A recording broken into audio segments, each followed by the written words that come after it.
Good evening and welcome to Express News. I'm Shubhendu Ghosh. Let's begin with the stories. India's Prime Minister Narendra Modi will be on a two-day visit to Kuwait starting Saturday, marking the first visit of an Indian Prime Minister in over 4 decades. Briefing the media on Prime Minister Modi's visit, External Affairs Secretary Arun Kumar Chatterjee said Prime Minister will be accorded ceremonial guard of honour at Ban Palace, will separate meetings with Emir of Kuwait and Crown Prince of Kuwait. Ministry of External Affairs held weekly briefing in New Delhi, where spokesperson Randhir Jaiswal said India and China have reaffirmed their commitment to explore fair, reasonable and mutually acceptable framework for settlement of the boundary question. India's President Draupadi Murmu attended the President's Colours presentation at the College of Defence Management in Hyderabad on Friday. The President also released a commemorative postal stamp, cover and a medallion. As the ceremony's chief guest, President Murmu emphasized the need for armed forces to continuously adapt to modern warfare challenges. She stressed on the importance of innovation in military training to maintain readiness. The lower house or Lok Sabha adjourned amid protests by opposition and treasury benches over alleged insult to B.R. Ambedkar shortly after it convened on the last day of the winter session. As the proceedings in Lok Sabha began, the Speaker called Law Minister Arjun Ram Meghwal to present a resolution for setting up a joint committee of Parliament to examine the bills related to One Nation, One Election. Speaker of the lower house of Parliament, Om Birla, urged that no political party, member of Parliament or group of members shall organize demonstrations at the gates of Parliament House. In the upper house, Law Minister Arjun Ram Meghwal moved the motion to nominate 12 members from Rajya Sabha into joint parliamentary committee. The motion was passed. The chairman, Jagdeep Dhankar, briefed the upper house on the session's productivity that stands at 40.03%, which is about 43 hours, 27 minutes of effective functioning. The chairman then adjourned the house sine die. Delhi police filed an FIR against Congress leader and leader of opposition in Lok Sabha, Rahul Gandhi, over allegations pertaining to physical assault and incitement during a scuffle in Parliament. At least 11 people died and 40 others suffered severe burn injuries after a truck carrying LPG gas collided with several other vehicles, led to a massive fire on Friday morning in Rajasthan's Jaipur. Prime Minister Modi expressed condolences, announced ex gratia of Rs 2 lakhs for the next of kin. Union Home Minister Amit Shah paid tributes to Sahastra Seema Bal personnel who lost their lives in the line of duty on the occasion of 61st Foundation Day of the SSB in Siliguri, West Bengal. Amit Shah attended the parade ceremony and inauguration of the newly constructed residential complex of border guarding.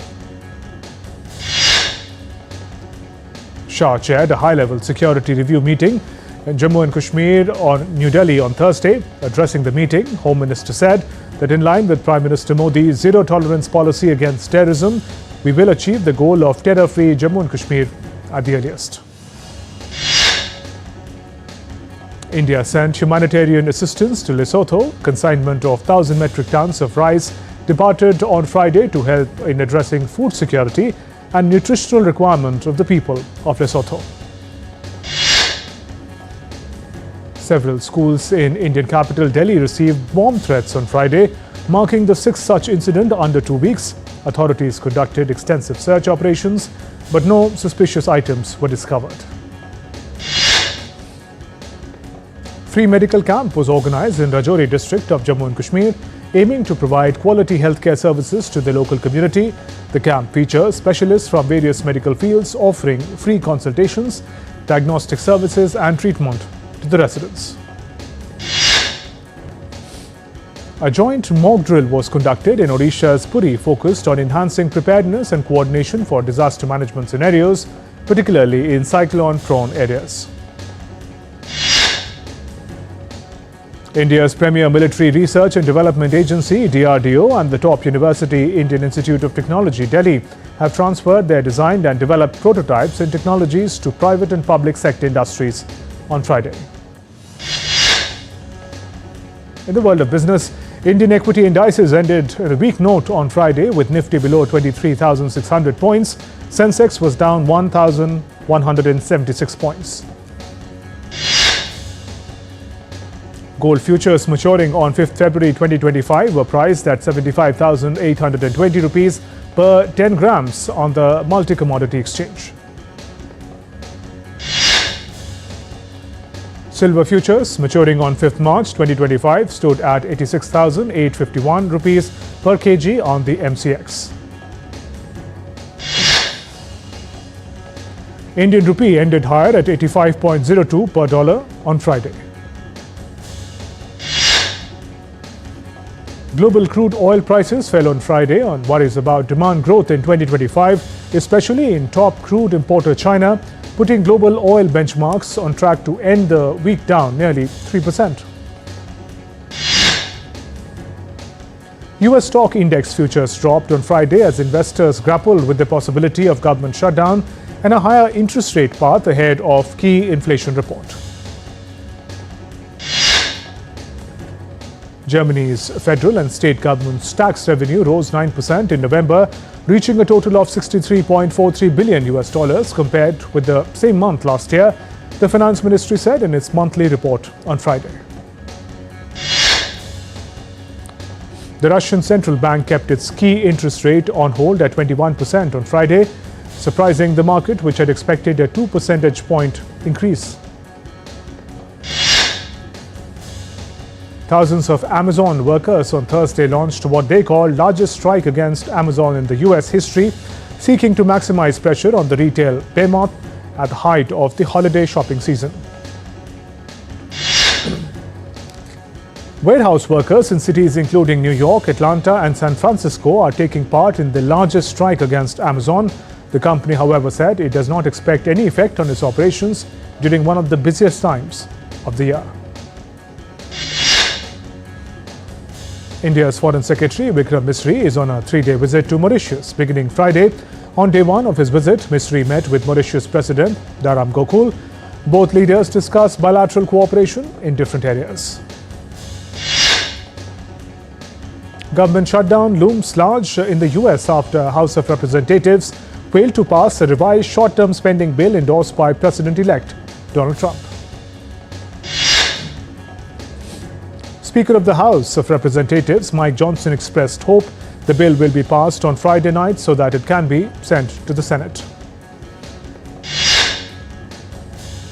Ukrainian President Volodymyr Zelensky attended the 27 European Union leaders gathering in Brussels on Thursday, called on Donald Trump to join forces with Europe to help save Ukraine after the conflict ends.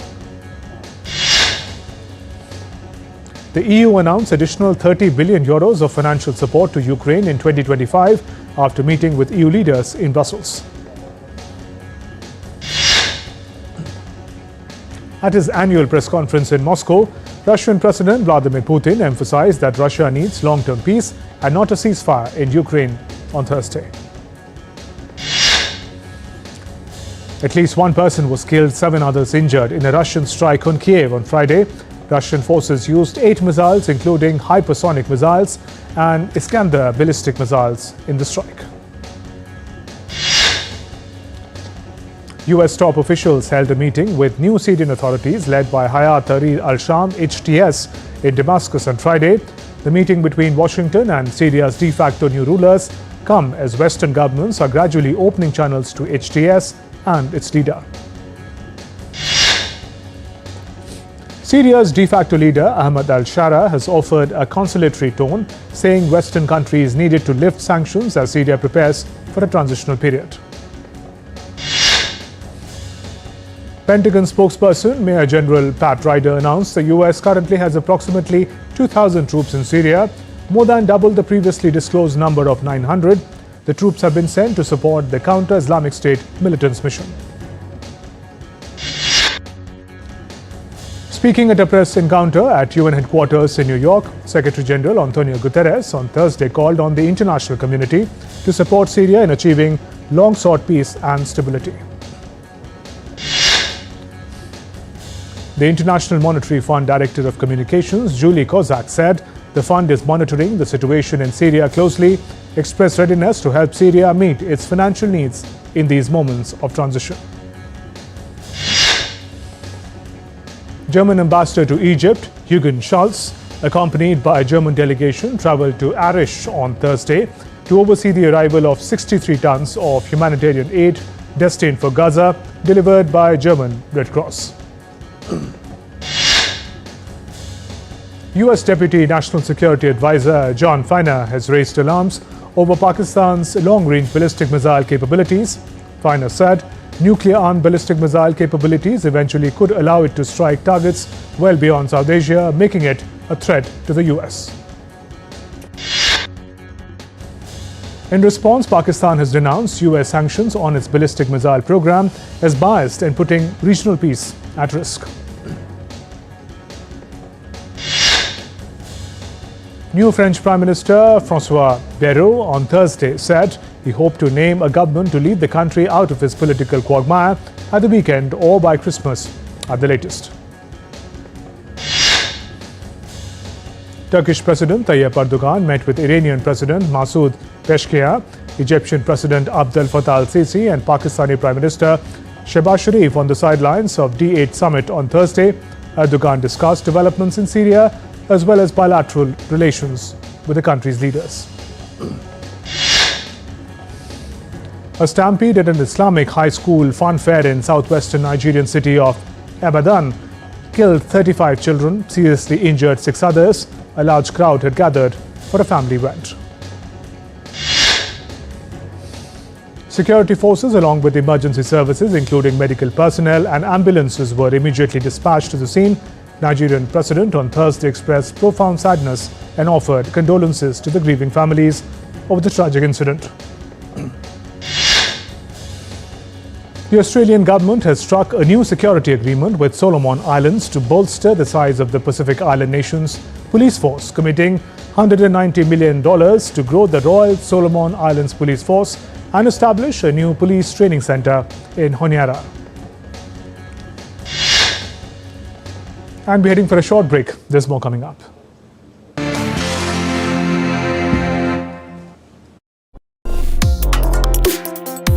Complex issues, hidden agendas, twists and turns, strategic games. We think all dots are linked. We just need to connect them. Join me every week as I connect the dots to unravel hidden designs in statecraft, mysteries, and decode issues that matter to you.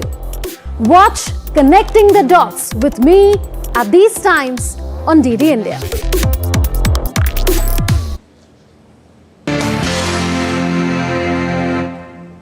Welcome back. You're watching Express News. I'm Shubhendu Ghosh. Let's continue with the stories. Rescuers in Vanuatu have expanded search for trapped survivors in quake-rocked archipelago to numerous places of collapse beyond the capital, as reported death toll climbs to 16. Locals in the country have set up temporary shelters fearing damaged buildings 2 days after the earthquake. 6 days after Cyclone Chido brought widespread devastation to the Indian Ocean archipelago, residents in parts of Mayotte are still without water, food or shelter. People in storm-ravaged Mayotte implored French President Emmanuel Macron on Thursday to do more to help as he toured the overseas territory. During his visit to the affected island, Macron confirmed December 23rd as a day of national mourning. Meteorologists in Chile issued heat wave warning for Santiago as temperatures soared this week across the Chilean capital's metropolitan region. Residents flocked to water parks and free water distribution points to cope with the intense heat, as local leaders emphasized the need for hydration and sun protection. European aerospace group Airbus tested a removable kit which can transform a military transport aircraft A400M into a plane to fight wildfires in Spain as the world faces more virulent fires due to climate change. The kit can drop over 20 tons of water or retardant into fire. A tank and 2 discharge pipes that are installed in the cargo can be added in any of the 100 transport aircraft already flying. A mental health team visited flood and landslide affected areas in Thailand's Nakhon Si Thammarat to offer support to the elderly and patients with chronic conditions. Residents in New Delhi woke up to another day of blighted skies as the city was shrouded in layers of toxic smoke on Friday. The festive season market on Moscow's Red Square is in full swing as elaborate decorations can be seen all around the center for Russian capital ahead of traditional New Year celebrations. Christmas market opened in Damascus on Thursday, 10 days after the ouster of Syrian President Assad's regime. Visitors flocked to the market, taking pictures next to Christmas decorations. Hong Kong's major public transport network, MTR, has unveiled 3 giant panda-themed trains, delighting passengers with creative designs. The Cat Video Fest is the new American event coming to Belgian cinemas on 18th and 19th January 2025, which will screen funny cat videos.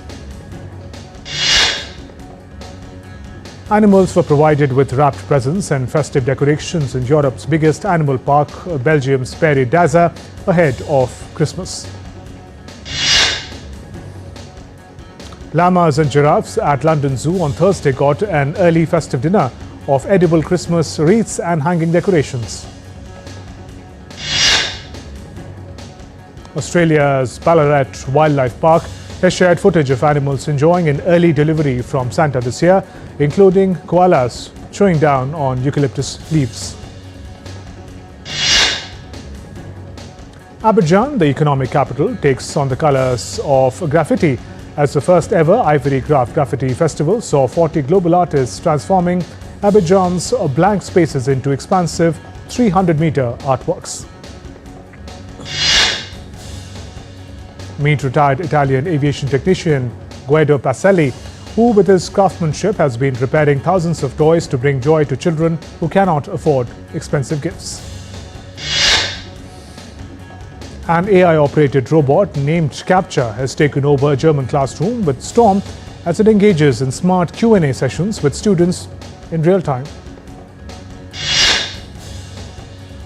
A Chinese ice sculptor, Zhang Xin, has dedicated his life to creating vivid artwork in China's ice city in Harbin. Star pastry chef Yan Querure described the fox as a symbol that offers creative scope, strength, notably its presence of spanning a dozen boutiques in Paris, Dubai, and Miami. South Africa's first official blind soccer team is set to compete in the inaugural BRICS Plus blind football tournament in Moscow, thus overcoming significant challenge to represent their country on the international stage. The iconic Santon Cathedral Basilica Church in Chennai has been illuminated with vibrant and colorful lights, creating festive atmosphere ahead of Christmas. Prayagraj railway station's authorities built sleeping pods for travellers ahead of the Mahakumbh Mela. The initiative aims to accommodate the massive influx of devotees. HBO's Dune Prophecy prequel series will return for a second season. The announcement comes ahead of the premiere of the final episode of Season 1 on December 22nd. James Gunn's DC Universe has released the trailer of the first installment titled Superman Legacy, starring David Cornswet in the lead role. Netflix has dropped the official poster of the last season of You, starring Ben Badgley as Joe Goldberg. The final season will premiere on Netflix next year. Hollywood actress Sigourney Weaver has made her West End debut as magician Prospero in Shakespeare's classic The Tempest, running at Theatre Royal Drury Lane until February 1st, 2025. Pop star Tom Fletcher attended the opening night of the upcoming musical The Creakers at London's South Bank Centre. The Creakers is the adaptation of his own book released in 2017. Actress Courtney Cox will be returning as Gail Weathers for the Scream 7. Cox is set to reprise her role in the 7th installment of the iconic horror franchise. Tabla maestro Zakir Hussain's funeral was held in San Francisco, United States. Hussain left the world at the age of 73, leaving behind the legacy cherished by countless music lovers across the globe. Crime drama Dispatch tops the global charts, becoming the #1 trending movie in Z5. Dispatch features Manoj Bajpayee as a crime journalist. 120 Bahadur starring Farhan Akhtar in the lead is set to release in theatres on November 21st, 2025. Renowned filmmaker Raja Mitra passed away at the age of 79 due to prolonged illness. He is best known for Ek Tijiban, for which he won the National Award for the Best Debut Film. Uncapped Sam Constas received his maiden call-up as host Australia announced their test squad for the remaining 2 matches of the 5-match Border Gavaskar Trophy.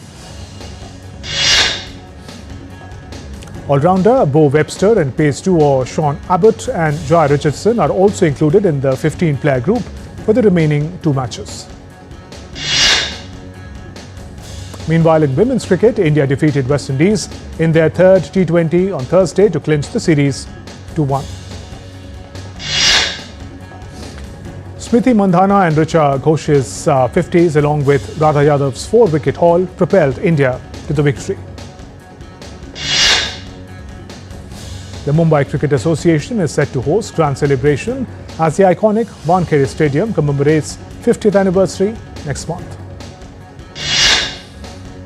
Afghanistan recorded their biggest ODI victory with the 232-run win against host Zimbabwe at the Harare Sports Club on Thursday. Zimbabwe announced a squad for the 2-match test series at home against Afghanistan, which begins from December 26th. Newly crowned world chess champion D. Gukesh will participate in the Freestyle Chess Grand Slam Tour, which is set to take place in Germany from 7th to 14th of February. India is set to host the 2025 edition of the Para Athletics World Championships for the first time. New Delhi's Jawaharlal Nehru Stadium will play host to the event. Tottenham edged past Manchester United 4-3 in the quarter-finals of Carabao Cup. Tottenham set to clash with Liverpool in the semis. Arsenal will clash with Newcastle in the first leg of their semi-final in Carabao Cup at the Emirates Stadium.